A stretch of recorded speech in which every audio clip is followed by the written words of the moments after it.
የቦሌ ሆተ ብርሃን ቅድስት ድንግል ማርያም ካቴድራል በአዲስ አበባ ሀገረ ስብከት ስር ከሚገኙ አድባራት ውስጥ አንዱ ነው።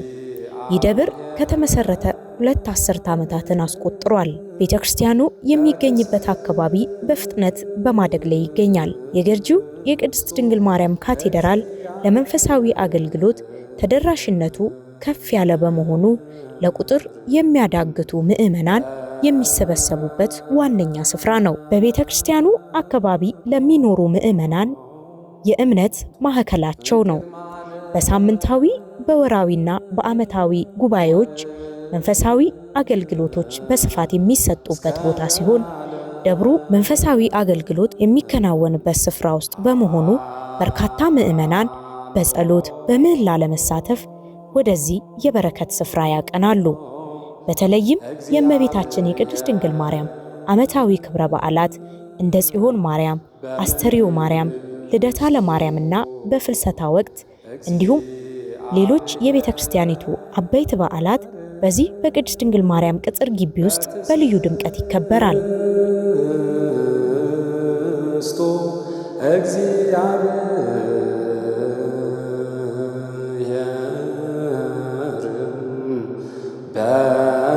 ቤተክርስቲያኑ የጸበልና የቃል ኪዳን ስፍራ፣ የምዕመናን የጸሎት የንስሐ መቀበያ ቦታ ሲሆን በርካታ ሰዎች መንፈሳዊ ሰላም የሚያገኙበት ስፍራ እንደሆነም ይነገራል። የገርጂ ቅድስት ድንግል ማርያም ቤተክርስቲያን ህንፃው ዘመናዊና ጥንታዊ የስነ ህንፃን ቀጣይነት የሚያሳይ ውበት የተላበሰ ነው። በውስጡ ያሉ ስዕሎችና የጥበብ ስራዎቹ እንዲሁም ሰፊውና ለምለም ግቢው ለምዕመናን የመንፈስ ረፍት ይሰጣል። ይሁንና ለብዙ አጥቢያ ቤተክርስቲያናት ትምህርት የሚሆን ስራ በመስራት በአጭር ጊዜ ውስጥ 5 የልማት ስራዎችን በአንድ ጀንበር ለማስመረቅ የበቃው የቦሌ ሆተ ብርሃን ቅድስት ድንግል ማርያም ካቴድራል በእቅድ መመራቱ ለስኬቱ ቁልፍ ሚና እንደሆነ እንዲህ ይነገራል። በዚህ ቦታ ላይ ቀደም ብሎ በነበረው ጊዜ ቤተክርስቲያኑ ለብዙ ዓመታት ልዩ ልዩ እንቅፋት ነገሮች እየገጠሙ መሰናክል እየበዛ ብዙ ህዝበ ክርስቲያኑ የሚፈልገውን አገልግሎት ማለትም በአዲሱ ቤተክርስቲያን ገብቶ መገልገል የሚፈልገውን ነገር ሳያገኝ ስጋው ደግሞ መቀበል አገልግሎት መቀበል ከዛ ይፈልግ ነበር ሳያገኝ ብዙ ጊዜ ፈጅቷል። በኋላ ግን በእግዚአብሔር ፈቃድና ጊዜው ሲደርስ ክቡር መላከ ብርሃን መምህር ሰሎሞን በቀለ ወደዚህ ቦታ ተመድበው ከመጡ በኋላ ከኛም ጋራ በመሆን ህዝበ ክርስቲያኑን በማስተባበር በተለይ ህዝቡ በጣም ጉጉትና ፍላጎት ስለነበረው ቤተክርስቲያኑ አልቆ ወደ አዲሱ ህንጻ ቤተክርስቲያን ገብቶ ስራው ስጋው ደግሞ መቀበል ቃል እግዚአብሔር መስማት ትልቅ ጉጉት ስለነበረው በዚህ የተነሳ ይህን ጉጉት እሳቸው ደግሞ እቅድና ፕላን አውጥተው ፕሮግራም አድርገው እስከዚህ ጊዜ ድረስ ባለው ጊዜ ሰርተን ይህን ቤተክርስቲያን መጋረጃም ቢሆን ጋርደን ህዝቡን እናስገባለን ታቦቱን ብለው በተያዘው እቅድ እግዚአብሔርም ረዳን። እመቤታችን ቅድስት ድንግል ማርያም ከጎናችን በረከትን እየባረከችን ብዙ ቻሌንጅ ብዙ ችግሮች ነበሩ እዚህ ቦታ ላይ ስራ ሲሰራ። ህዝቡ ግን ጠንካራ ነው። የሚሰጠውን ስራ ወይ የሚያየውን የሚደረገውን ድርጊት ሁሉ ከስር እየሆነ እየረዳን እያገዘን በዚህ ገጎን ደግሞ ሰንበት ትምህርት ቤቱ አለ። የሰንበት ትምህርት ቤቱንም እንደዚሁ በመተባበርና በመተጋገዝ ከህዝቡ ጋራ በመሆን ሰፊ ስራ ተሰርቷል። እንደው ይሄ በቅርብ የሚታይ ነገር ነው። አንደኛ ቦታው ላይ ያው እንደምታዩት ህንጻ ቤተክርስቲያኑ ካለቀ በኋላ ካስጨረስን በኋላ አስተዳደር ቢሮ አልነበረም። ሰንበት ትምህርት ቤቱ መሰብሰቢያ ቆርቆሮ ውስጥ ነበረ። ጸበል ቤቱ በቆርቆሮ ውስጥ ነበረ። ህዝቡ በፍልሰታም በአብይ ጾምም ማስቀደሻ ቦታ አልነበረውም። ሜዳው ይሄ ቦታውም እንደምታዩት ሜዳ ስለሆነ አፈር መድፊያ ቆሻሻ መጣያ ሆኖ ለረጅም ጊዜ ቆይቶ ስለነበረ ይህን ሁሉ ችግር ከፊታችን ተደቅኖ ነበርና ህዝቡ አግዞን ምእመናኑ ከጎናችን ሆነው እኚህ ደግሞ ጠንካራ አለቃ ጎበዝ ሰው ህዝቡን በማስተባበር ካህናቱን በፍቅር በመያዝ ምእመናኑንም አንድነት በመፍጠር ከህዝቡ ጋር አንድ ላይ ሆነን መጀመሪያ ታቦቱ እንዲገባ ወደ ቤተ ክርስቲያኑ እንዲገባ ተደረገ። ታቦቱን ካስገባን በኋላ ደግሞ እንደገና ይሄ ሁለቱ የምታዩት በጎንና በጎን ያለው የአስተዳደር ቢሮና የሰንበት ትምህርት ቤት እንዲሰራ ተደረገ። በካቴድራላችን ዛሬ የልማት ስራዎች በእግዚአብሔር ቸርነቱና ፈቃዱ በማምላክ በወላዲተ አምላክ ምልጃዋ ወደ 5 የሚጠጉ ስራዎች ነው በአንድ ጊዜ ለማስመረቅ እግዚአብሔር የፈቀደልን። የመጀመሪያው በዚህ ቦታ ላይ ተመድበን ስንመጣ እኔም ወደዚህ ተልኬ ስመጣ ቤተክርስቲያኒቷ በመቃኞ ነበረች። መቃኞውም በቆርቆሮ የነበረ በጣም ጠባብ፣ ለማስቀደስ ብዙ ምእመናን በሙቀት የሚቸገሩበት፣ አንድ ቅዳሴ ለመጨረስ እንኳን ከፍተኛ ሙቀት ስለነበረው የሚቸገሩበት ነበረና የቀደሙ አባቶቻችን በዚህ ተመድበው የነበሩ በጸሐፊነትም ተመድበው የነበሩ ብዙሃኑ በተሰጣቸው የአገልግሎት ዘመን የቻሉትን ሁሉ ሲሰሩ ቆይተው በእኛ ዘመን ደግሞ ይህን ህንፃ ቤተክርስቲያን በአስቸኳይ በቶሎ እንዲያልቅ አድርገን እግዚአብሔርን አጋዥ አድርገን ህንፃ ቤተክርስቲያኑን ካስመረቅን በኋላ ባሉት የ5 ዓመታት ጊዜ ውስጥ እቅድ በማውጣት ምእመናኑ ምንድን ነው የሚፈልገው፣ ቤተክርስቲያንስ ለአገልግሎት ለወንጌል አገልግሎት፣ ለመንፈሳዊ ዘርፎ አገልግሎት፣ ለምእመናን አገልግሎት ምንድን ነው የሚያስፈልገው፣ የትኛው መቅደም አለበት የሚለውን በጥናት ከለየን በኋላ የመጀመሪያው ነገር ሁሉም ሰው ልጁን ማትረፍ ይፈልጋል። ቤተክርስቲያንም ትውልድ ማትረፍ ትፈልጋለች። ተልኳችንም ደግሞ ትውልድን ማዳን ነውና ያንን የቤተክርስቲያኒቷን የምእመናኑን ዓላማ የሆነውን ሁሉን በጋራ ይዘን የሰንበት ትምህርት ቤቱን ያለበትን ከቆርቆሮ ውስጥ የአካባቢውን ምእመናን የማይመጥን ምእመናን ልጆቻቸውን ትላልቅ ቦታ በአመት በጣም በሚገርም ሁኔታ ውድ የሚከፈልበት ቦታ ነው የሚያስተምሯቸው ልጆቻቸው።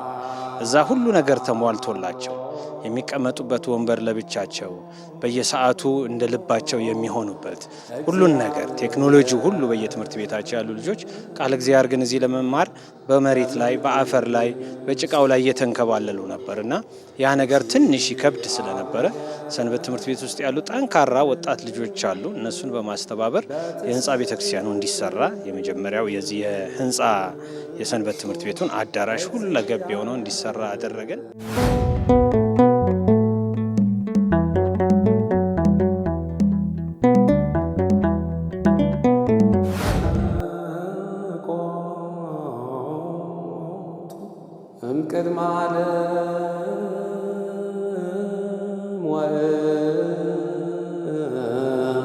ጸበል በኢትዮጵያ ኦርቶዶክስ ተዋሕዶ ቤተክርስቲያን ታሪክና በበዓል ስብጥራችን ውስጥ ወሳኝ አካል ሆኖ ዛሬም ድረስ አብሮን አለ። በፈተና ውስጥ ላሉ ሰዎች ተስፋ ማግኛና ለነፍስ ረፍት የሚገኝበት ሰፊ ስፍራ ነው። ታዲያ ይህ የፈውስ ጉዞን ለማስቀጠል የቦሌ ሆተ ብርሃን በስፋት እየሰራ ይገኛል። ለጸበል ቤቱ ነው ቅድሚያ ደግሞ ሁለተኛ የሰጠነው። ጸበል ቤቱ እኛ ዝም ብሎ በቆርቆሮ ስናየው በዳሳሳ ነገሩ ስናገኘው ምንም የማይሰራ ነው የሚመስለው። ግን መንግስት ከሚገነባቸው ሆስፒታሎች እኩል አብያተ ክርስቲያናትም የምእመናን ጸበል ቤቶች የምክር አገልግሎት ማግኛ ልጆች እንደሚማሩበት ግድ ነው። በነፍስ በስጋም በመንፈስም ጠንካራ እንዲሆኑ ከህመም የዳኑ ከህመም የተጠበቁ ሁልጊዜ ለታመመ ብቻ ሳይሆን ሰው እንዳይታመም መጠበቅ ስላለ ያንን የጸበል ቤት ብዙዎች እየመጡ በዛች በዳሳሳ ውስጥ በጣም ትላልቅ ፈውስ እያገኙበት የሚሄዱበት ነበርና ይህንን የጸበል ቤት በተቻለ መጠን በማስተባበር ለመስራት እቅድ አወጣን፣ ፕላን አደረግን፣ ለምእመናኑ ነገርን። በአውደ ምሕረት በጣም በሚገርም ሁኔታ እዚሁ አሁን በተደጋጋሚ ስሙ እንዲጠቀስም ስለማይፈልግ አንድ ወንድማችን ጓደኞቹን አስተባብረው በአንድ ጊዜ ወደ 60 ሰው የሚያስጠምቅ ትልቅ የጸበል ቤት ተገነባ።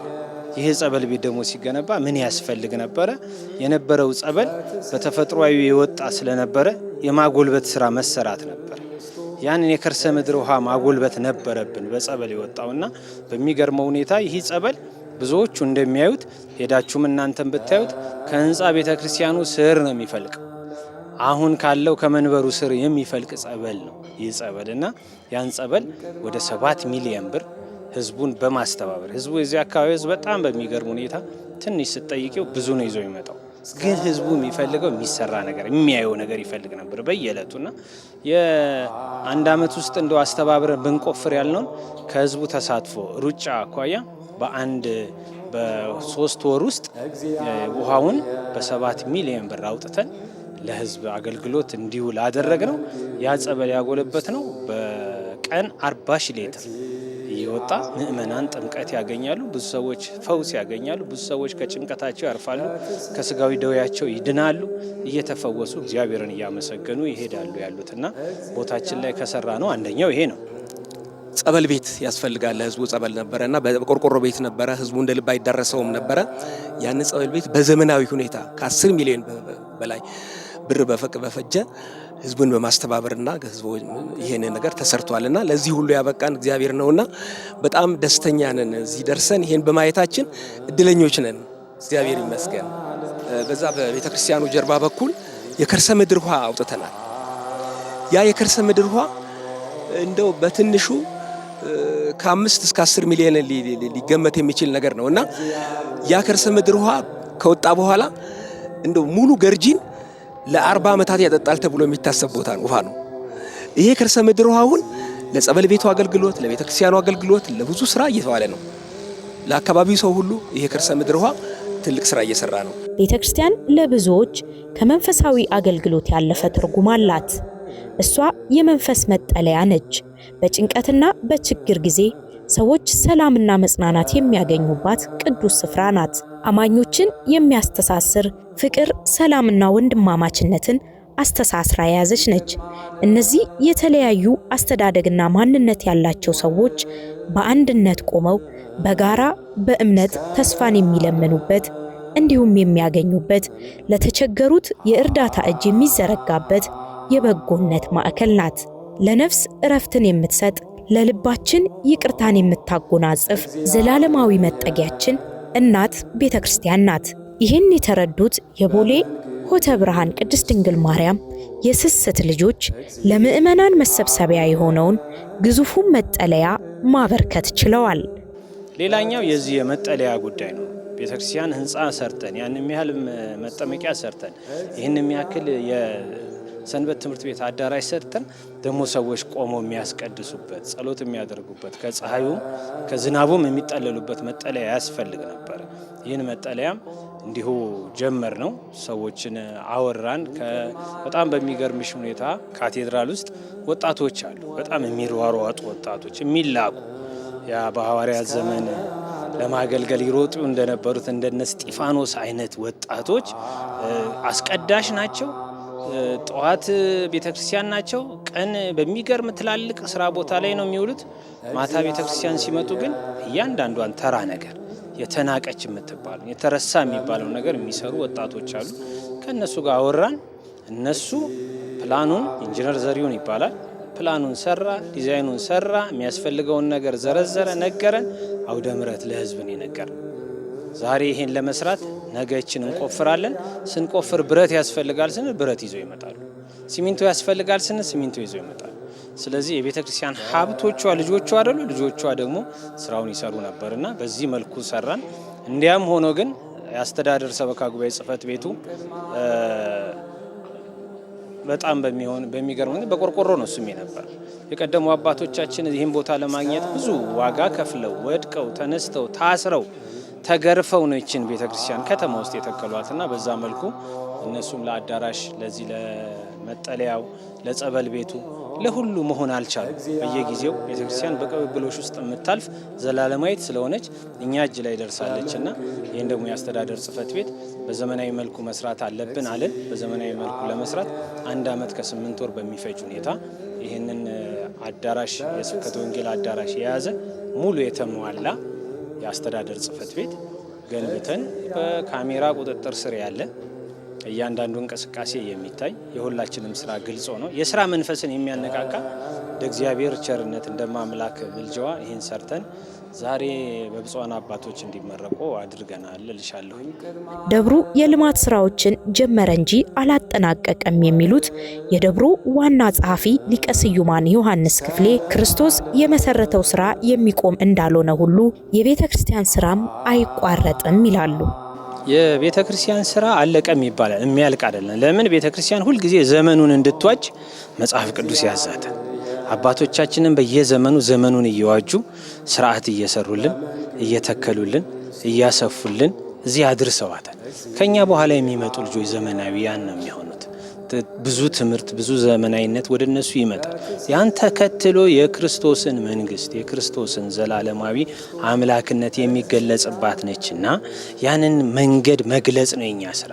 እኛ በውስጣችን ያመንነውን ለሌላው ትውልድ ማብራት ነውና በዚህ ውስጥ የቤተ ክርስቲያን ስራ አያቆምም፣ የማያቆም ክርስቶስ በዚህ ምድር ላይ መጥቶ የመሰረተው ስርዓት እና ስራ የሚቆም አይደለም፣ ዘላለም የሚሄድ። ስለዚህ እኛም ዛሬ የጀመርነው ለማልማት የጀመርነው እኛ ገና ትንሽዬ ትቢያን ያነሳ ነው፣ ትንሽዬ ነገር ነው ያመቻቸ ነው። ገና ብዙ ይቀራል። በግቢያችን ስንመጣ ዛሬ መጠመቂያ ነው ሰራን ያልነው፣ መጠለያ ነው አንድ ነው። እሱም ካቀድነው ፕሮጀክት ውስጥ አንዱን የተሰራው G+1 ገና እዚህ ግቢ ውስጥ 4 መጠለያ ይቀራል። ግቢው አስፋልት ለመስራት 8500 ካሬ የሚሆን የአስፋልት ስራ ይኖረናል። የሰራናት የአስፋልት ስራ 1000 ነች። ግን ብዙ የሚሆነውን ይሄን ምልስ አፈር የነበረውን አንስተን ለአስፋልት እንዲሆን አድርገን ደልድለነዋል። የሚቀር ስራ አለ። በወንጌል አገልግሎቱም ገና ይቀረናል። ዙሪያችን ብዙ አሉ። በክርስቶስ የወንጌል ብርሃንነት ለሁሉም መግለጽ አለብን። ቤተ ክርስቲያን የምታስተምረው የወንጌልም አገልግሎት ይቀረናል። ትውልዱም ላይ ይቀረናል። ትውልዱ ገና እዚያውን ሰንበት ትምህርት ቤታችን 5300 የሚሆኑ ተማሪዎች ነው አሁን ያዘው።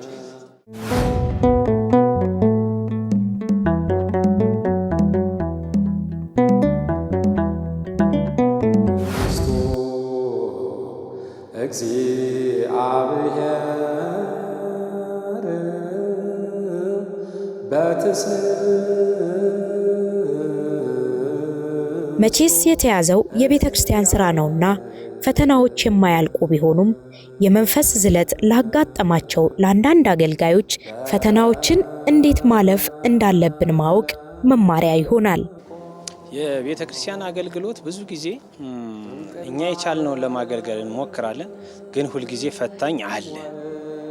መጽሐፍ ቅዱሳችንም ይነግረናል። አባቶቻችንም ያለፉበትን እኛ ወደፊት ለመራመድ አባቶቻችን ያለፉበትን ወደኋላ ማየት አለብን። እቺ ቤተ ክርስቲያን እንደ ምሳሌ ብናነሳ ስትተከል የተከሉ ሰዎች ታስረዋል። በዘመኑ ስለታሰሩ ጥፋት ነበር ማለት አይደለም። ግን ያለ መውደቅ፣ ያለ መነሳት፣ ያለ ድካም አይተከልም። ቤተ ክርስቲያን አገልግሎት፣ የወንጌል አገልግሎት ያለ ድካም የለው። ስለዚህ እኛ አባቶች ዛሬ ለዛውም ደሞዝ ተበጅቶልን የሚገርም ደሞዝ እየበላ አንቱ ተብለን ስንቱ ሊቃውንት እኮ አንቱ ሳይባሉ ደሞዝ ሳይኖራቸው ምንም ሳይኖራቸው ስብሐተ እግዚአብሔርን ቀለብ አድርገው አገልግለው ኖረዋል። እኛ በተሟላ ውስጥ በዚህ ውስጥ ሲመጣ ራሳችንን ቆም ብለን ማየት ነበረብን። ክቡር አባታችንም ወደዚህ ተመድበው ሲመጡ እኛም ያለነው በዚህ ያለነው የሰበካ ጉባኤ አባላት አካባቢው ምክር እናደርጋለን። ቀድመን ስለምንመክርበት ከኔ የተሻለ ሀሳብ ያመጣው ሰው የኔ ገዢ ነው በስራው ዓለም ውስጥ። በዚህ እያደረግን ብዙ ፈተናዎች ነበሩ። እንዲህ ነው አንልም። ያለፍነውን የምናወራ ከሆነ ያን ፈተና ብዙም ህይወት አይሆን ብዙ ነበሩ። እኛ ግን ሁል ቀን የሚታየን አልቆ ነበር። ይሄን ህንፃ ስንጀምረው አልቆ ያለው ውበትና አገልግሎቱ የሚታየን የነበረውና ፈተናዎች አሉ።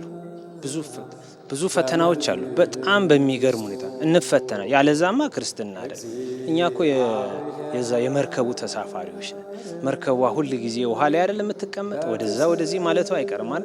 በተዘዋዘወች ቁጥር፣ በተንቀሳቀሰች ቁጥር ወደቅን ሰጠምን የምንል አይደለም። አሻጋሪያችን ከፊት አለ። እሱን ይዘን የሚኖሩ ፈተናዎችን የሚኖሩ ችግሮችን በእግዚአብሔር ቸርነት በማምላክ ምልጃ የአቅማችንን ደግሞ እየጸለይን ደግሞ የአቅማችንን እየሰራን እሱ ፈጻሚ ማን ነው? እግዚአብሔር። እኛ እንጀምራለን፣ ፈጸምን። ለዚህ ፈተና በጣም እንደው ሰፊ ልብ ያላቸው ብዙ መስማት የሚችሉ ለመናገር ብዙም አይደሉ። ለወንጌል ካልሆነ ለመናገር ብዙም ያልሆኑ የቦታው የካቴድራሉ አስተዳዳሪ መላከ ብርሃናት ያንንም ይሄንንም ይሰማሉ። የተሻለውን ሀሳብ ይዘው እንደገና ደግሞ ሰው ላይ የተሻለ ሀሳብ ማስረጽ ይችላሉ።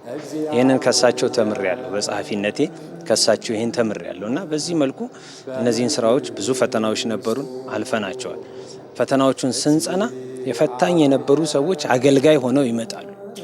አገልጋይ ሆነው ይመጣሉ። ለምን ድንጋይ አነሳችሁ ይሉን የነበሩ ዛሬ ምን እንታዘዝ ይሉናል። ለምን ይሄን አፈር ከዚህ ጋር አነሳችሁት ያሉን ዛሬ ይሄን አፈር እኛ ተሸክመን ወደ አንዱ ጋር እናድርገው ይላሉ። ስለዚህ ትንሽ ነገር እግዚአብሔርን አጋዥ አድርጎ የሚሰራ ሰው ብዙውን ነገር ማን ይሰራዋል? እግዚአብሔር ይሰራዋል። እና እግዚአብሔር እየሰራልን ፈተናዎች እንደ ፈተና ሳናስባቸው እንደ መማሪያ እያየን ለኛ እንደ ወርክሾፕ እያየናቸው ከስተቶቻችን እየተማርን ዛሬ እግዚአብሔር ፈቅዶ ይሄንን አድርገናል። ፈተና አይጠፋም። ፈተናውን ግን ለማለፍ መጣር ነው። ጥረቱ ደግሞ በመስራትና ፈቃድ እግዚአብሔርን በመጠየቅ ነውና እንግዲህ እሱ ፈቅዶልን ነው ዛሬ እዚህ የቆምነው ብለን እናስባለን። የቤተ ክርስቲያኗ ግቢ ጠባብ በመሆኑ ታቦቱ ከመቃኞ ቤት እንዲወጣ የምዕመናን ፍላጎት ትልቅ በመሆኑ ሕዝበ ክርስቲያኑ ርብርብ አድርጎ ዛሬ ላይ አገልግሎቱ እየተፋጠነ ይገኛል። በመሆኑም የቤተ ክርስቲያኒቱ የልማት ስራዎች ገና በጅማሮ ላይ እንደሆኑም ይገለጻል። ይሄ ካቴድራል ካለፉት 4 ዓመታት በፊት በመቃኞ ውስጥ ነው የሚኖረው። ለስራ ምቹ ስላልሆነ መቃኞው እንዲፈርስ ተደርጎ ነው። የሰንበት ቤቱም አዳራሽ በዛው በተለመደበት ሁኔታ ነው ያለው። በአጋጣሚ ሆኖ የታሪክ አጋጣሚ ሆኖ ብፁዕ አባታችን አቡነ ሕርያቆስ የአዲስ አበባ ሀዲያና ስልጤ አህጉረ ስብከት ሊቀ ጳጳስ በዚሁ ቤተ ክርስቲያን በታላቅ አገልግሎት ብዙ ምዕመናንን በማስተማር ብዙዎችን ወደ ሕይወት በመመለስ ሰፊ አገልግሎት የሰጡበት ቦታ ነው። በዚህ ታላቅ ክብር ከመብቃታቸው በፊት ይህንን ካቴድራል ቀደም ሲል ያውቁታልና የታሪክ አጋጣሚ ሆኖ የሀገረ ስብከታችን ሊቀ ጳጳስ ሆነው ከብፁዓን አባቶች ጋር እንግዲህ ሊባርኩን መጥተዋል። ልዩ አጋጣሚ ነው፣ እንድታመሰግን ጠይቃለሁ። ከዚሁ ጋራ የዚህ ቤተ ክርስቲያን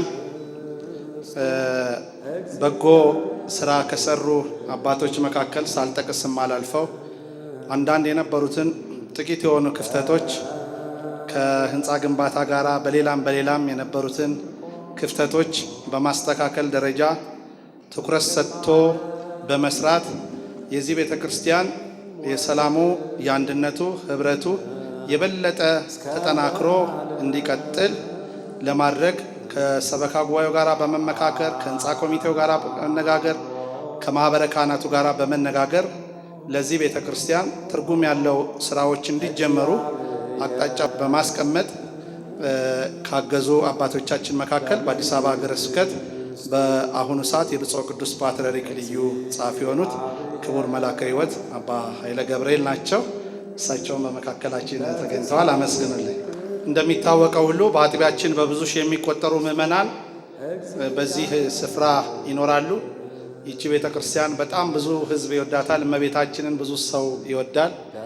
ከዛ የተነሳ ከተለያዩ ስፍራዎች የሚመጡት ምዕመናን በቂ የአገልግሎት ቦታ ባለማግኘታቸው ብዙ ጊዜ ህንፃ ቤተ ክርስቲያኑ በፍጥነት አልቆ ለአገልግሎት እንዲበቃ ሰፊ ፍላጎት ነበራቸውና በእግዚአብሔር ፈቃድ በእመቤታችን በቅድስተ ቅዱሳን በድንግል ማርያም አማላጅነት ብፁዕ ቅዱስ አባታችን ቅዱስ ሲኖዶስ አዲስ አበባ ሀገረ ስብከት የቦሌ ክፍለ ከተማ መላከ ብርሃን ሩፋኤል የማነ ብርሃን እና በየደረጃው ያሉት ባደረጉት ጥረት ህንፃ ቤተ ክርስቲያኑ ህዝበ ክርስቲያኑ ርብርብ አድርጎ ተመርቆ ለአገልግሎት መብቃት ከጀመረ 5 ዓመትን አስቆጥሯል።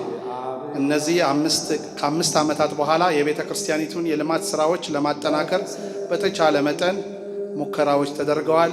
እግዚአብሔር የሰራው ብዙ ስራ አለ። አሁን የሰራናቸው ብዙ አይደሉም፣ ለሙከራ ያክል ነው የሰራናቸውና ይሄንን ጥሪ አክብራችሁ የተገኛችሁ ብፁዓን አባቶቻችን፣ የአዲስ አበባ ሀገረ ስብከት ስራ አስኪያጅ፣ ሌሎችም እንግዶቻችን፣ የጠቅላይ ቤተ ክህነት፣ የአዲስ አበባ ሀገረ ስብከት መምሪያ ኃላፊዎች፣ የገዳማትና አድባራት አስተዳዳሪዎች በዚህ ታላቅ መርሃ ግብር ላይ የተገኛችሁትን ሁሉ እጅግ ከልብ አመሰግናለሁ።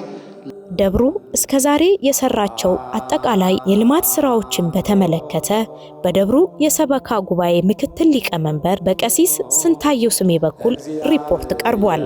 እንደሚታወቀው ሁሉ ቦሌ ሆሄተ ብርሃን ቅድስት ማርያም ካቴድራል ከተመሰረተ 2 አስርት ዓመታትን ብቻ ያስቆጠረ ቢሆንም በእግዚአብሔር ፈቃድ በድንግል ማርያም አማላጅነት በማህበረ ካህናት በሰንበት ትምህርት ቤቱና በሕዝበ ክርስቲያኑ ጠንካራ የሥራ ባህልና የተነሳሽነት በቅጥር ግቢያችን የተሰሩ የልማት ስራዎች ብዙ ዘመናትን ካስቆጠሩ ገዳማትና አድባራት አንዱ ወደ መሆን ደረጃ እየደረሰ ይገኛል። ለዚህም ፈጣሪያችንን እናመሰግናለን። ምንም እንኳን ብዙ የሚጠበቁበት የልማት ስራዎች ከፊታችን ቢኖሩም በየዘመናቱ በቦታው ተመድበው የመጡት አባቶች ወይም አስተዳዳሪዎች የራሳቸውን ኃላፊነት ሲወጡ መቆየታቸው አይዘነጋም። ይሁንና ካለፉት 5 ዓመታት ወዲህ ወደ ካቴድራላችን ተመድበው የመጡት መልአከ ብርሃን መምህር ሰለሞን በቀለ ከሰበካ ጉባኤው ጋር በመሆን የቦታውን ሰላም በማጠናከር የማህበረ ካህናቱንና የሰንበት ትምህርት ቤቱን የህዝበ ክርስቲያኑን አንድነት በማስጠበቅ በቃለ ዓዋዲው መመሪያ መሰረት ከሰበካ ጉባኤውና አስተዳደር ከማህበረ ካህናቱ ከሰንበት ትምህርት ቤቱና ከህዝበ ክርስቲያኑ ጋር በጥምረት በመናበብ ለሌሎች አድባራትና ገዳማት ምሳሌ የሆኑ ስራዎችን ተሰርተዋል። ለዚሁም ከብዙ በጥቂቱ አንደኛ ለብዙ ጊዜያት ግንባታው ሲከናወን የቆየው ህንጻ ቤተ ክርስቲያን በፍጥነት ተጠናቆ በአባቶች ቡራኬ ለአገልግሎት እንዲበቃ በማድረግ፣ ሁለተኛ በአካባቢ ያለውን የውሃ እጥረት ለመቅረፍ እና ለጠበል አገልግሎት ግምቱ ከ7 ሚሊዮን ብር በላይ የፈጀ የከርሰ ምድር ውሃ እንዲወጣ በማስደረግ፣ ሶስተኛ ጊዜውና ደረጃውን የጠበቀ የሰበካ ጉባኤ ጽሕፈት ቤትና የስብከተ ወንጌል አዳራሽ በማሰራት፣ አራተኛ ከሰንበት ትምህርት ቤት አባላት ጋር በመሆን ዘመን ተሻጋሪ የሰንበት ትምህርት ቤት አዳራሽና ጽሕፈት ቤት ተገናዝቦ በዘመናዊ መልኩ እንዲደራጅ በማድረግ፣ አምስተኛ በሰንበትና በበዓላት ለስብከተ ወንጌል አገልግሎትና ለህዝበ ክርስቲያን አገልግሎት የሚሰጥ ባለ 1 ፎቅ ዘመናዊ መጠለያ እንዲሰራ በማድረግ፣ ስድስተኛ ቤተ ክርስቲያኑ ከመመስረቱ በፊት የከተማዋ አፈር በቦታው ላይ ሲደፋበት የቆየ በመሆኑ በብዙ ሺህ መኪና የሚቆጠር አፈር በማስነሳት ቅጥረ ግቢውን ለአስፋልት ዝግጁ እንዲሆን በማድረግ፣ ሰባተኛ ቀደም ሲል በነበሩት አስተዳዳሪዎች የተጀመሩትን የአብነት ትምህርት ቤትና የስብከተ ወንጌል አገልግሎት እንዲስፋፋ በማድረግ እና ለህዝበ ክርስቲያኑ ሊሰጡ የሚገባቸው መንፈሳዊ አገልግሎት ሁሉ እንዲጠናከር ቀን ከሌሊት ሁሉን በአንድ ሀሳብ በማስተባበር ሰርቶ ያሰሩ በመሆን ከፍ ያለ ልባዊ ምስጋና እናቀርባለን።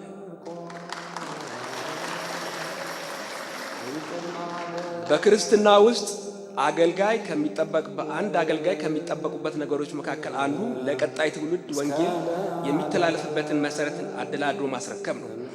እኛም ይህን የወንጌል ተልእኮ በማሰብ በአባታችን በመልአከ ብርሃን መምህር ሰለሞን በቀለ መሪነት በብፁዓን አባቶች ድጋፍና ጸሎት ታግዘን ከዚህ በላይ የተዘረዘሩትን ስራዎች ሁሉ ለማከናወን የአቅማችንን አድርገናል። እነዚህም መልካም የሆኑ ስራዎች አገልግሎትን የሚመሰክሩ ሐውልታተ ስም የምስክርነት ሐውልቶች ናቸው።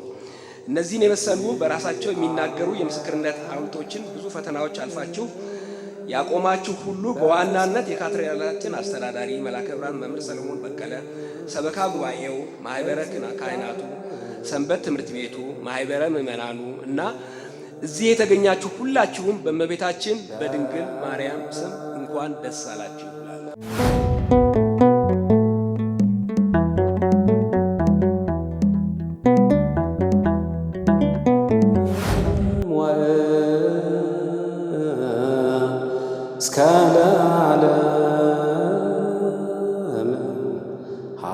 አገልግሎቱን አዘምኖ ለመስራት እየተፋጠነ የሚገኘው የቦሌ ሆተ ብርሃን ቅድስት ድንግል ማርያም ካቴድራል ከሕንፃ ቤተ ክርስቲያን ባሻገር ሕንፃ ሥላሴ ላይ በሰፊ ለመስራት አቅዶ እየተንቀሳቀሰ ይገኛል። ሕንፃ ሥላሴ ላይ ለመስራት ብዙ ስራ ይጠበቃል። እንደ ተቋም ከላይ ከቅዱስ ሲኖዶሳችን ጀምሮ በጣም ብዙ የተጠኑ ስራዎች መሰራት አለባቸው። እሱንም ብፁዓን አባቶች ቅዱስ ሲኖዶስ ጠቅላይ ቤተ ክህነቱ እየሰራ ነው፣ ሀገረ ስብከቱም እየሰራ ነው። ግን ከዘመኑ እኩል እየሮጥን ነው ወይ? ዘመኑ እየቀደመን፣ ቴክኖሎጂ እየቀደመን ነው። አሁን የቲክቶክ ዘመን ነው፣ የዩቲዩብ ዘመን ነው። በነገራችን ላይ ቲክቶክን የጀመሩ ወጣቶች የነበሩ ሰዎች አሁን እድሜ መጠጥ እያለ ቲክቶክ እየቀረ ነው። ዩቲዩብ እየቀነሰ ነው እየመጣ ደግሞ ሌላ ቴክኖሎጂ ይመጣል። ስለዚህ ቤተክርስቲያን መሮጥ አለባት። ቀድም አይታችሁ እንደሆነ ሰንበት ትምህርት ቤቱ ስቱዲዮ ገንብቷል። የኦዲዮ የሚቀርጹበትም ቪዲዮም የሚቀርጹበት ስቱዲዮ ገንብተዋል። ያ የገነቡት በቃ ትውልዱን መድረስ ስላለብን ትውልዱ አሁን ቤተክርስቲያን እያንዳንዳችን እጅ ላይ እየወደቀች ነው። በየስልኩ በየምኑ ወንጌል አገልግሎት እያንዳንዳችን እጅ ላይ ነው ያለው። መርጦ መጠቀም እሳቱም ውሃውም እነሆ እንደተባለው መርጦ መጠቀም የኛል። ስለዚህ መምረጥ እንዲችሉ ደገኛውን መንገድ እኛ መምራት አለብን እና ትውልድ ላይ ብዙ ስራ ይቀራል። ብዙ መስራት አለብን። የአቅማችንን ለመስራት እንሞክራለን። እግዚአብሔር የፈቀደልንን ያለ እንሰራለን። ግን እንደ ተቋም ሰፊ ፕሮግራም መሰራት አለበት።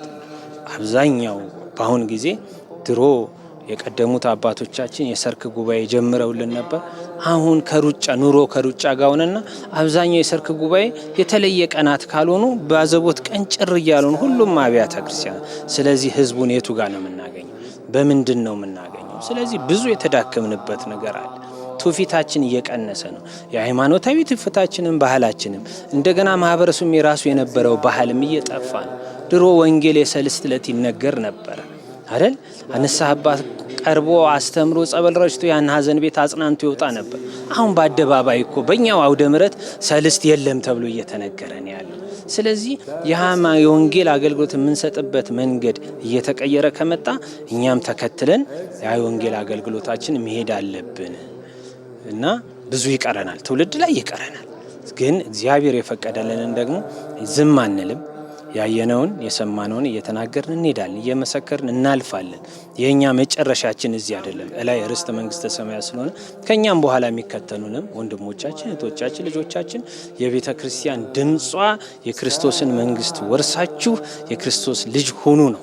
ይህን ብንገነባ ይህን ብንሰራ ይሄ ሁሉ ለዚች ምድር አገልግሎት ስንገለገል ክርስቶስ ሲሰበክልን ስለ እግዚአብሔር መንግስት ሲታወጅልን እንደው ስጋዊ ፍላጎታችን ደካማ ሆኖ እንዳንወድቅ ነው እንጂ እነዚህ ሁሉ አንገብጋቢ አይደሉም። አንገብጋቢው ርስት መንግስተ ሰማያት መውረስ ነውና ለዛ ትውልድን መጥራት ሁላችንም ኑ እናንተ አጥምዱ ተብለን መረባችንን ትተን መረብን ወንጌል አድርገን የተጠራንንና አገልግሎታችን ለትውልድ ገና ይቀረናል።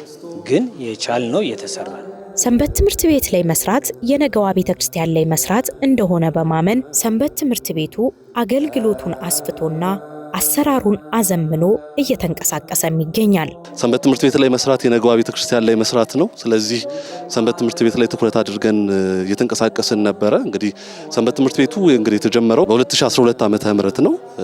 ጥር አጋማሽ ላይ ነው የተጀመረው። እግዚአብሔር ፈቅዶ እንደ እግዚአብሔር መልካም ፍቃድ ከአባቶቻችን ከሰበካ ጉባኤው ጋር በወቅቱ ከነበሩት አስተዳዳሪም ጋር በመነጋገር ቦታ ተረክበን ሙሉ ለሙሉ ሰንበት ትምህርት ቤቱ በራሱ አቅም በውጭ ካሉ ልጆቹ ሰንበት ትምህርት ቤት ውስጥ ባሉ አባላት በማዋጣት እርስ በርሱ በመተባበር ሰንበት ትምህርት ቤቱን ህንጻ በተሻለ አቅም በውስጡ ከ21 በላይ ክፍሎች ያሉት የቤተ መጻሕፍት የስቱዲዮ እንግዲህ የሰንበት ትምህርት ቤት ማደራጃ መምሪያ ያወጣውን የትምህርት ካሪኩለም መሰረት በማድረግ ደግሞ የተለያዩ የትምህርት ክፍሎች የመማክርት አገልግሎት መስጠት የሚችሉ ወደ እምነት የተመለሱ ሰዎች ትምህርት የሚያገኙበት የጋብቻ ትምህርት የሚሰጥበት ልዩ የሰንበት ትምህርት ቤት አዳራሽ ነው። እግዚአብሔር ፈቅዶ እንግዲህ በሰንበት ትምህርት ቤት ውስጥ ያሉ አባላት ሙሉ ለሙሉ ስራውን በመስራት ደረጃ የሰንበት ትምህርት ቤቱ ኃላፊነት ነበር። የሰንበት ትምህርት ቤት አገልግሎት ያው በህንጻ ብቻ ተጠፍጥፎ ወይም ደግሞ ድንጋይ ጠፍጥፈን ብቻ የምናሳልፈው አገልግሎት አይደለም። እንደሚታወቀው አሁን ከ5000 በላይ አባላት አሉት። 3000 ምናምን የሚደርሱት 2000 ምናምን ገደማ የሚደርሱት ህጻናት ናቸው። ይሄ ማለት ህጻናት ላይ እየተሰራ ያለውን ስራ ያሳየናል። በተጨማሪ ደግሞ እንግዲህ የመዝሙር አገልግሎታችንን በተሻለ አቅም የቤተክርስቲያን አገልግሎትን ወጥ ለማድረግ ጥረት እየተደረገ ነው። በሚዲያው አገልግሎት በጣም በስፋት እየመጣን ነው። የሚዲያውንም አገልግሎት እንደዚሁ እየሰራን ነው።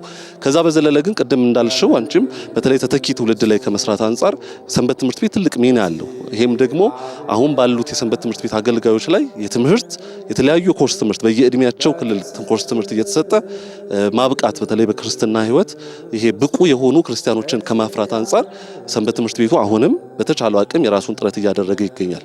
ስለ ነገዋ ቤተክርስቲያን የሚያስብ ሰው ሁሉ ሰንበት ትምህርት ቤት ላይ መስራት እንደሚገባም የደብሩ አገልጋዮች ይመሰክራሉ። ትልቁ ነገር ሰንበት ትምህርት ቤት ላይ ሁሉም አካል ትኩረት ያድርግ።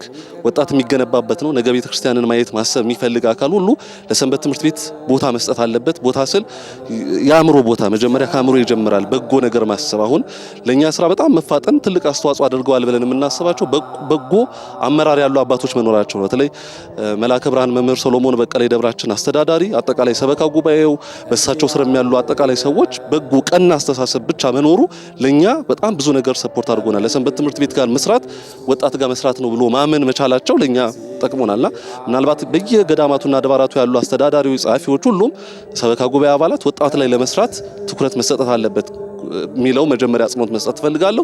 ሰንበት ትምህርት ቤት አባላት ከሰንበት ትምህርት ቤት ከውስጥ አዳራሽ አገልግሎት በዘለለ ወጣ ያሉ አገልግሎቶችን ለመስጠት ራሳችንን ብቁ ማድረግ አለብን። ራሳችን መቆም ስንችል ነው ሌሎች አገልግሎቶች ላይ በተቻለ አቅም መፍጠን ማደግ የምንችለው። ያ ሲሆን ነው እግዚአብሔርም ተጨምሮበት ብዙ አገልግሎቶች መስፋት የሚችሉት። ስለዚህ የሆተ ብርሃን ሰንበት ትምህርት ቤት እንግዲህ በተቻለው አቅም ከዚህ በኋላ የሚኖሩ ከዚህ በፊት ያዘጋጀናቸው በተለይ አሁንም በጥፋት ልንሄድበት ያሰብነው አንዱ የሚዲያ አገልግሎት ነው። ሁለተኛው የህፃናት ላይ በጣም በስፋት መስራት እንፈልጋለን። እሱ ላይም በስፋት እየሄደበት ነው። ሶስተኛው የመዝሙር አገልግሎቶቻችን ላይ አሁንም ወጥና ስርዓቷን የቤተክርስቲያንን ስርዓት የጠበቁ ዝማሬዎች እንዲኖሩ ለማድረግ ጥረት እያደረግን ነው። በመጽሐፍቱ ጉዳይ ልክ እንደዚሁ ለማብቃት ለመጽሐፍ የተለያዩ መጽሐፎችን ያሳተምን ነው። አሁንም የመዝሙር ሲዲዎችን አስመርቀናል። ይሄ ሁሉ ለቤተክርስቲያን ትሩፋት ነው፣ ለኛ ደግሞ እንዳሻራ የምናስቀምጠው ነውና ይሄንን ደግሞ ሌሎች ሰንበት ትምህርት ቤቶችም ተባብረው ተጋግዘው መስራት ከቻሉ ቤተክርስቲያን የተሻለ ነገር ማምጣት ትችላለች ብለን እናምናለን። የሁላችንም ኃላፊነት ስለሆነ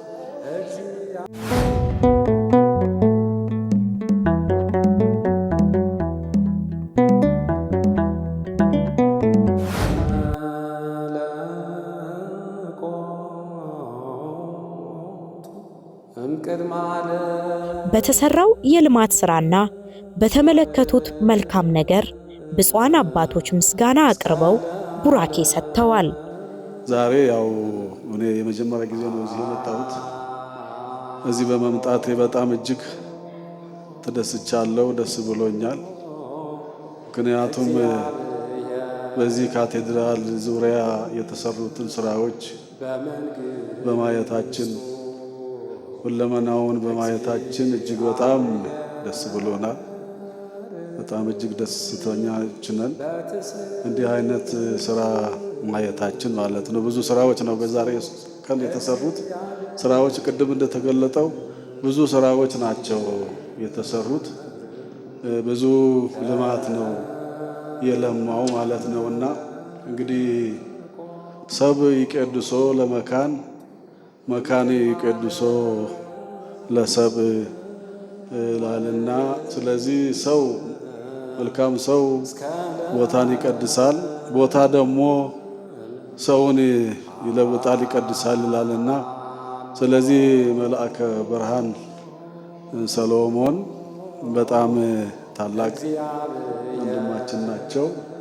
ብዙ የሥራ ልምድ ስለነበራቸው ብዙ በየአብያተ ክርስቲያናቱ ሲያስተዳድሩ በጸሐፊነትም በሌላም ብዙ ሲያገለግሉ ነበረና ብዙ ልምድ ያላቸው አባት በመሆናቸው እንደው ከልማቱ ይልቅ የአስተዳዳሪው መልካምነት ቀጥሎ ያሉት ደግሞ ሰበካ ጉባኤ አባላት፣ ሰንበት ትምህርት ቤት ካህናት ሁሉም በአንድነት ሆኖ በፍቅር ሆኖ መስራታቸው ከሁሉም በፊት ፍቅር ነው።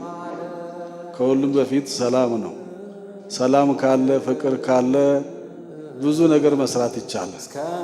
ስለዚህ እንደዚህ እንደ መልአከ ብርሃን የሰውን ሐሳብ የሚገባ ሰውን ማስተዳደር የሚችል በተለይ ወጣቱን ደግሞ ሰብስቦ በደንብ እንዲስተናገዱ እግዚአብሔርን መንገድ እንዲያውቁ መንፈሳዊውን ጥበብ እንዲማሩ አድርጎ አመቻችቶ ይህን የትምህርት ስርዓት ዘርግቶ በስነ ስርዓት ወጣቱ እንዲማር አባቶቻቸውን የወላጆቻቸውን እምነት ሃይማኖት ጠብቆ እንዲኖሩ በሰላም ቤተክርስቲያናቸውን ወደው እንዲኖሩና እንዲከተሉ ተከታይ የመፍጠር ስራ መስራት በተለይ በጣም ልዩ ስራ ነውና ከሁሉም በፊት የሰው ላይ ልማት የሰውን ጭንቅላት ማልማት እንደገና ተተኪዎች የቤተክርስቲያን ተተኪዎች እንዲፈጥሩ ማድረግ ከሁሉም በላይ እሱ ነው ያስደሰተኝ። በዚህ ህንጻ ዙሪያ ብዙ ነገር ነው ዞረን ክፍሎችን አይተናል። ቅድም ተብለዋል። ሰው ላይ መስራት ከሁሉም በላይ ትልቅ ስራ ነው። ስለዚህ አሁን እኔ ብዙ ምለው ነገር የለም። እዚህ የተሰራው ስራ በጣም ልዩ ነው፣ በጣም የሚያስደስት ነው። በሰላማው እንግዲህ መሪው ሰላም ከሆነ ሁሉም ሰላም ይሆናል። መሪው መልካም ከሆነ ካህናቱም ሰንበት ትምህርት ቤቱም ምእመናኑም መልካም ይሆናል። እዛ መሪው ላይ ችግር ካለ ደግሞ እስከ ታች ድረስ ችግር ይኖራል። ስለዚህ መሪውን ነው እንግዲህ የሚመስለው ሁሉ ነገር። መልአከ ብርሃን በጣም በብዙ አይነት አገልግሎት የኖሩ ያገለገሉ በጻፊውም በሌላው ስላገለገሉ ስላዩ በዚሁ አካባቢም ስለኖሩ በሰላም እየመሩ ብዙ ልማት አልምተዋል። ቦታውን ቀይረዋል። ቦታውን አድሰዋል። ይሄ ነው የሚያስፈልገው ለኛ በዚህ ዘመን መልካም አስተዳዳሪ ነው የሚያስፈልገን። በእውነት እዚህ ያላችሁት እድለኞች ናቸው፣ በጣም እድለኞች ናቸው እና ዋናው መሪ ነው። አሁን በየቦታው ችግር ያለው የአስተዳደር ችግር ነውና እናንተ ግን እዚህ ያላችሁት እድለኞች ናችሁ። በሰላም የሚመራ በሰላም የሚያለማ በሰላም አገልግሎት እንዲሰጥ የሚያደርግ የሚያስፈልገው ይሄ ነውና እዚህ በመምጣታችን ዛሬ እጅግ በጣም ደስ ብሎናል። የምናውቀውን እንናገራለን፣ የሰማነውን እንመሰክራለን ተብሎ በዮሐንስ ወንጌል እንደተጻፈው ስንሰማ ነበረ። ያው የሰማነውን እውነት ሆነ። አሁን ደግሞ ያየነውን እንመሰክራለን እና በዛሬው ቀን በእግዚአብሔር ፈቃድ እኛም እግዚአብሔር ፈቅዶልን በዚህ ከእናንተ ጋራ የድካማችሁን ፍሬ ለማየት እየሰማን ነበር። ዛሬ ደግሞ የድካማችሁን ፍሬ ለማየት በቅተናል፣ ከበረከቱም ተሳትፈናል። ለወደፊትም ያየነውን እየመሰከርን እንኖራለን እና ይህንን ላደረገ ለአምላካችን ለእግዚአብሔር አሁንም ምስጋና ይድረሰው። ልጆቻችን እግዚአብሔር በዚህ ቦታ ላይ እነዚህ ዛሬ አይተን የመረቅናቸው የባረክናቸው አገልግሎት ለወጣቱም ለሁሉም የሚሰጡ ልማቶች የእግዚአብሔር ፈቃድ ስለዚህ ሕዝብ ስለሆነ ነው። ስለዚህ መጠለያውንም ከቤተ ክርስቲያኑ ከቤተ መቅደሱ ጀምሮ አያያዙ በራሱ የሚያምር ነው። የህመምተኞች ጸበል ማጥመቂያውም በዚህ በከተማችንም በገጠሩ አይታሰብም፣ በከተማውም የለም፣ መጠለያውም የለም፣ አዳራሹም አለ ለማለት እንግዲህ ካላየሁ እንግዲህ እኔ መመስከር አልችልም። አይተን መመስከር ስለሆነ ስለዚህ ቤተ መቅደሱንም መጠለያውንም ጸበል ቤቱንም ቢሮውንም እንደገና የአስተዳደር አዳራሹንም የሰንበት ትምህርት ቤት አዳራሽ ብቻ ሳይሆን በውስጡ ደግሞ ቤተ መጻሕፍቱ ደግሞ ያው ዳቦ ቤትም አለ አይደለ? ስዕልም አለ፣ ስዕል ቤትም አለ። የህፃናቱ ደግሞ በየደረጃቸው እንደየእድሜያቸው የሚማሩበት የውሃ ማጣሪያ ሳይቀር ህፃናት እንዳይጎዱ በማሰብ የአዳራሽ ብዙ ነገሮች አሟልቶ የያዘ መሆኑን አይተናል። እግዚአብሔር ከእናንተ ጋራ ይሁን። እርግጥ በጣም ደስ ብሎኛል። የሚሰራ ሰው ስናገኝ ደስ ይለናል። እኛም ዛሬ መምጣታችን እጅግ ደስተኞች ነን። ይሄ የቤተ ክርስቲያን ልደት ነው። ልጆቻችን የቤተ ክርስቲያን ልደት ነው። እንግዲህ 2017 ዓመተ ምህረት ለመልአከ ብርሃን ሰሎሞንና ለደብሩ ሰበካ ጉባኤ ሰራተኞች፣ ማህበረ ካህናት፣ የሰንበት ትምህርት ቤት ወጣቶች እግዚአብሔር ሁላችሁም ይባርካችሁ። ብዙዎቻችሁ እንደምታውቁት ከዛሬ 2 አስርት ዓመታት በፊት እኔም እዚህ ቦታ አብሬ ከሚላላኩት አንዱ ነበርኩኝ። ከዛ በኋላ ለረጅም ዓመታት አልመጣሁም። ካቴድራሉ ሲመረቅም እንደ አጋጣሚ ሆኖ ከሀገር ውጭ ስለነበርኩ አልተገኘሁም። አብዛኛውን ነገር ያየሁት ዛሬ ነው። እጅግ በጣም ደስ ብሎኛል፣ ተደንቄያለሁ። ክቡር አስተዳዳሪው ጀምሮ ሁሉንም ከልብ ነው ያመሰገንኩት። ዛሬ ስንጠራ አስተዳዳሪው ሲነግሩን ትንሽዬ ስራ ለመስራት ሞክረናልና እዩልን ነበረ ያሉት።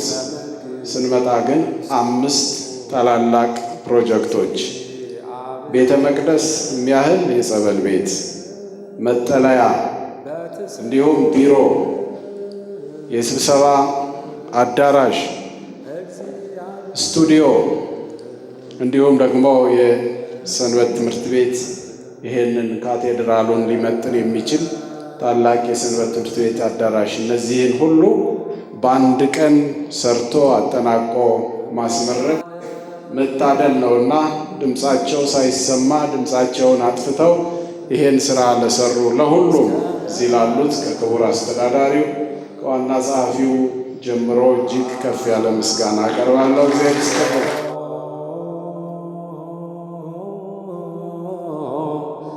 እግዚአብሔር በመንግሥቱ እግዚአብሔር